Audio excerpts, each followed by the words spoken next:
සුබ දවසක් වල හැමෝටම අදත් මං ආවා ක්‍රියේටිව් හබ් YouTube channel එකේ අලුත් වීඩියෝ එකක් අරගෙන.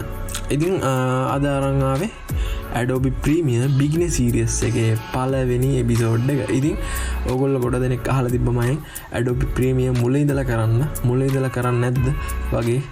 ඉතින් මම අද අරන් ආවා Adobe Premiere beginner series එකේ පළවෙනි episode එක. ඉතින් මේ series එක ගැන කෙටියෙන් කිව්වොත් මම කොහොමද වීඩියෝ එකක් පටන් ගන්න තැන ඉඳලා වීඩියෝ එකක් එක්ස්පෝර්ට් කරන තැනට යනකම් ඔයාව ගයිඩ් කරන්න මම සූදානම් වෙලා ඉන්නවා. ඉතින් මේ සීරීස් එක ඇතුලේ උදාහරණයක් වශයෙන් කොහොමද ට්‍රාන්සිෂන් එකක් දාගන්නේ, කොහොමද කලර් ග්‍රේඩින් එකක් කරගන්නේ, කොහොමද අපි ටයිටල් එකක් හදාගන්නේ, කොහොමද ඉෆෙක්ට් එකක් දාගන්නේ, කොහොමද සවුන්ඩ් ඉෆෙක්ට් එකක් එහෙම නැත්නම් මියුසික් එකක් අපි වීඩියෝ එකට ඇඩ් කරගන්නේ, කොහොමද වීඩියෝ ගොඩක් අපි එක වීඩියෝ එකක් විදිහට හදාගන්නේ, සහ ඔයාට තනියෙන් ඔයාගේ වීඩියෝ එකක් එඩිට් කරගන්න පුළුවන් මට්ටමට යනකම් මම ඔයාව ගයිඩ් කරන්න.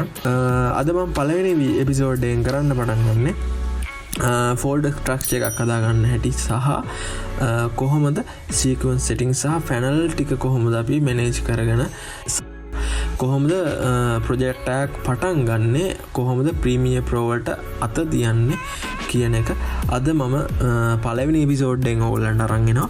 ඒක තුල ඉන්න මාත් එක්ක ඉතින් මම මේ සීරීස් එක කරන්න බලාපොරොත්තු වෙන්නේ ප්‍රීමියර් ප්‍රෝ 2019 version එකේ. හරි වැඩි කතා නැතුව අපි යමු වීඩියෝ එකට.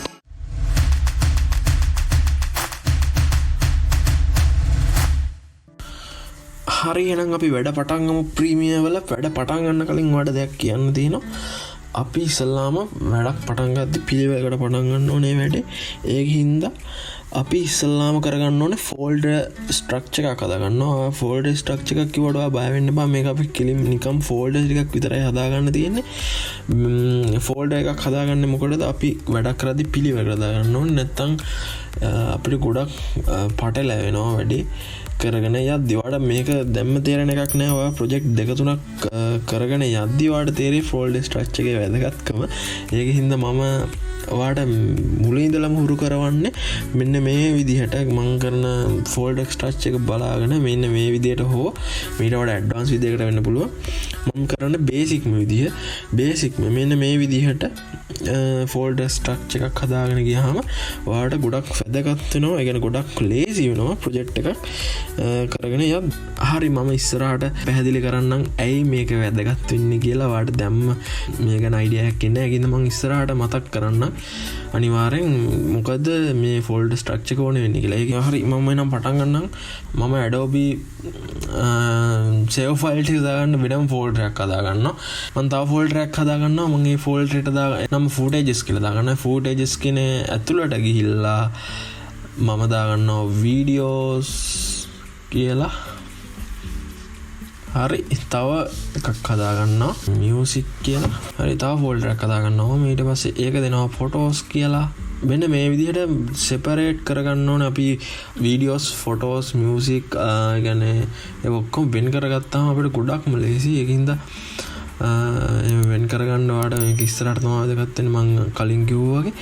හරි මම තව එකක් ගන්නවා after effects කියලා. after effects වලිනුත් අපිට පුළුවන් after effects උත් අපිට ඉස්සරහට ගොඩක් ඕන වෙනවා මෙන්න මේ ප්‍රීමියර් ප්‍රොජෙක්ට් කරද්දි. ඒකින්ද මම දැනට ඔයගොල්ලන්ට after effects ෆයිල් ෆෝල්ඩර් එක හදාගන්නම් දැන්.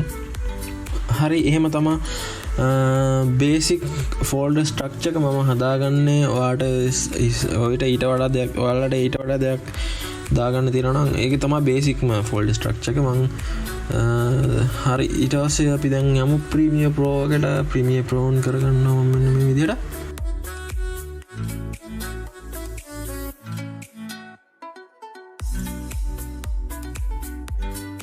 හරි මෙතන තියෙනවා create new කියලා. එහෙම නැත්නම් මෙතන new project කියන එක දුන්නාමත් අපිට project එකක් open කරගන්න පුළුවන් ලේසියෙන්ම. ඊට පස්සේ මෙන්න මේ විදිහට window එකක් තමයි එන්නේ. අපි මෙතන project එකේ නමක් දෙනවා. මම දෙනවා basic editing කියලා. හරි මෙන්න මෙතන තමයි වැදගත්ම දේ. මෙන්න මෙතනින් browse කරන්න ඕනේ. අපි අර අතන හදාගත්ත save Adobe save file කියන folder එකට තමයි මෙන්න මේ save file ටික දාගන්න ඕනේ. එතකොට save file ටික එතන ලස්සනට තියෙනවා. එතකොට අපිට කිසි දෙයකට බය වෙන්න දෙයක් නෑ. ඉතින් ඒකම පහලින් තියෙනවා general කියලා. ඒක අනිත් ටැබ් එක නම් අපිට ගොඩක් වැදගත් වෙන ඒ ජෙනරල් ටැබ් එකේ මෙන්න මේ වීඩියෝ රෙන්ඩරින් ඇන්ඩ් ප්ලේබැක් කියන එකේ රෙන්ඩර් කියන ඔප්ෂන් එකේ අපේ ඔප්ෂන් දෙකක් තියෙනවා තෝරගන්න. ප්ලේබැක් එන්ජින් සොෆ්ට්වෙයාර් ඔන්ලි කියන එක දෙන්න එපා. මොකද එතකොට ඔයාලට රෙන්ඩර් වෙන්න ගොඩක් ස්ලෝ වෙනවා එන්නේ. ඔයාලට පළවෙනි ඔප්ෂන් එක හරි තව Nvidia වගේ ග්‍රැෆික් කාඩ් එකක් තියෙනවා නම් මෙන්න මෙතන පෙන්නනවා කූඩා කියලා. අන්න ඒක තෝරගන්න. එතකොට ගොඩක් ස්පීඩ් ඇන්ඩ් ස්මූත් විදිහට අපිට රෙන්ඩර් කරගන්න පුළුවන් ඉක්මනින්. ඉතින් ඊට පස්සේ යට තියෙන සෙටින්ග්ස් නම් එහෙමම තියාගෙන ඕකේ ප්‍රෙස් කරගන්න. ඊට පස්සේ වෙන්න මේ වගේ වින්ඩෝ එකක් තමයි පෙන්වන්නේ. ඉස්සල්ලාම Adobe Premiere Pro වලට යද්දි learning workspace එකේ තමයි ඉස්සල්ලාම මෙන්න මේ උඩින් පෙන්නනවාට workspace ටික. ඉතින් වැඩිපුරම අපි භාවිතා කරන්නේ editing workspace එක. ඉතින් අපි editing workspace එකට ගියාම මෙන්න මේ විදිහට පෙන්වන්නේ. අපිට බලන්න panels මෙන්න මේ වගේ ඕන තැනකට මාරු කරගන්න. උඩින් උඩ බාර් එකේ ක්ලික් කරගෙන drag and drop කරගන්න පුළුවන් ඕනම තැනකට. ඔයාලට පුළුවන් customize කරගන්න ඔයාගේ ඕන විදිහකට. ඉතින් මම නම් recommend කරන්නේ පළවෙනි ඔය තියෙන default layer එකේ හදාගෙන යන්න. ඔයාලට sizes වෙන මේ විදිහට වෙනස් කරගන්න පුළුවන් panel වල. හරි ඉතින් මෙන්න මේ විදිහට ඔයාලට panels ටික හෙට මෙහෙට අද ගන්න පුළුවන්. ඔයාලට panel ටික දැන් ආයි කලින් තිබ්බ විදිහටම හදා ගන්න ඕන නම් මෙන්න මෙතනින් window ගිහිල්ලා workspace ගිහිල්ලා මෙන්න මෙතන reset to saved layout කියන එකට ගියාට පස්සේ ඔයාලට පුළුවන් කලින් default එන විදිහටම ඔයාගේ workspace එක හදාගන්න. හරි අපි වැඩ පටන් ගමු. ඉතින් අපි වැඩේ පටන් ගන්න මෙන්න මේ විදිහට අපි project panel එකට තමයි අපේ ඔක්කොම files ටික import කරගන්න ඕනේ. project panel එකට import කරගන්න ක්‍රම ගොඩක් තියෙනවා. drag and drop කරගන්න පුළුවන් ලේසියම. නැත්නම් double click කරලා මේක ඇතුළෙන්ම open කරගන්න පුළුවන්. drag and drop කරගන්න ගොඩක් ලේසියි. මොකද footage folder එකම මෙන්න මේ විදිහට drag and drop කරගත්තාම ඔයාලට ගොඩක් ලේසි පැහැදිලිව අඳුරගන්න පුළුවන් කොහෙද අපේ footage ටික තියෙන්නේ කියලා. නැත්නම් ඔක ඔක්කොම එකට දාගත්තොත් ඔයාලට ගොඩක් අමාරුයි වීඩියෝ ක්ලිප් එකක් වුණත් වань දැන් අපිට පුළුවන් මියුසික් තියෙන කොතනද, වීඩියෝස් තියෙන කොතනද, ෆොටෝස් තියෙන කොතනද කියලා ෆෝල්ඩර් එකෙන් අපිට අඳුරගන්න පුළුවන්. ඒක හින්දා ගොඩක් පිළිවෙලයි. දැන් ඔයාලට තේරෙන්නේ නැති මොකටද මම ෆෝල්ඩර් ස්ට්‍රක්චර් එකක් හදාගන්න කියලා ඔයාලට කිව්වේ කියලා.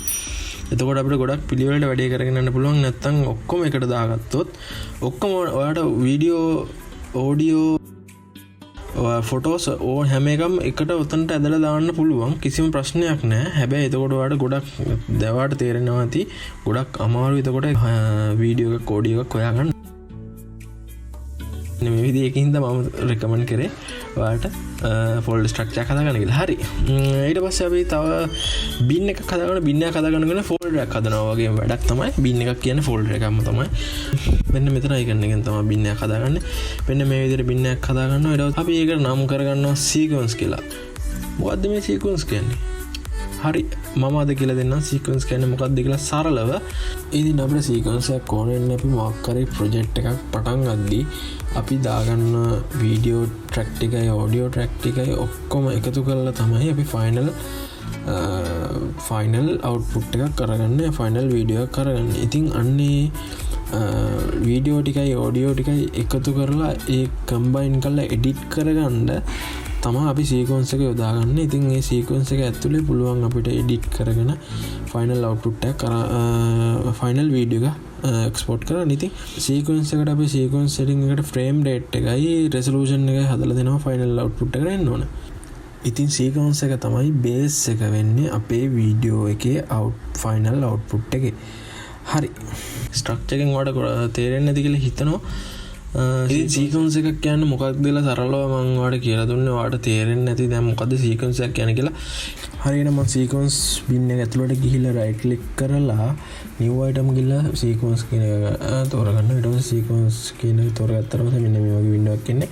ඔයාලට පේනවා මෙන්න මෙතන සීක්වන්ස් preset වගේක් තියෙනවා. ඉතින් මම සාමාන්‍යයෙන් normal use කරන්නේ මේ red R3D කියන එක.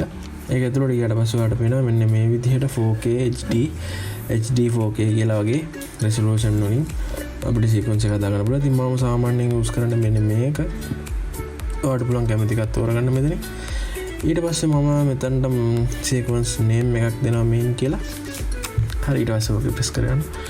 හරි ඔයාලට පේනවා දැන් සීක්වන්ස් එක මේන් කියලා ඇවිල්ලා තියෙනවා.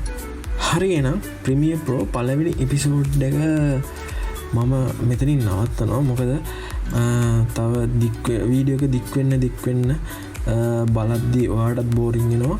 ඒක හින්දා ඒක තමයි මම එපිසෝඩ් වයිස් මේක අරන් ඉන්නේ. එක වීඩියෝ එකකින් ඔක්කොම ටික කියලා දැම්මම ඒක බලන්නත් වෙලා යනවා. මොකද ඔයාලට මොකක් හරි පොඩි දෙයක් අමතක වුණොත් මම ඒක සෙක්ෂන් වයිස් දාලා තියෙන හින්දා ඔයාලට ලේසියෙන්ම එපිසෝඩ් එකකින් එපිසෝඩ් එකට මාරු කරලා අමතක වුණ කෑල්ල විතරක් බලා ගන්න පුළුවන්. ඒකින්ද තමයි එපිසෝඩ් වයිස් අරන් ඉන්නේ. ඒත් එකම කියන්න ඕනට මොනවා හරි තනක් තේරෙන්නේ නැත්නම් මොනවා හරි තනක් අපැහැදිලි නම් පල්ලෙහා කමෙන්ට් සෙක්ෂන් එකේ කමෙන්ට් එකක් දාන්න. මම හැම එකටම උත්තර දෙන්නම්. ඒ වගේම ඔයාලට තව දෙයක් දැනගන්න තියෙනවා නම් ඒකත් පල්ලෙහා කමෙන්ට් සෙක්ෂන් එකේ කමෙන්ට් එකක් දාන්න.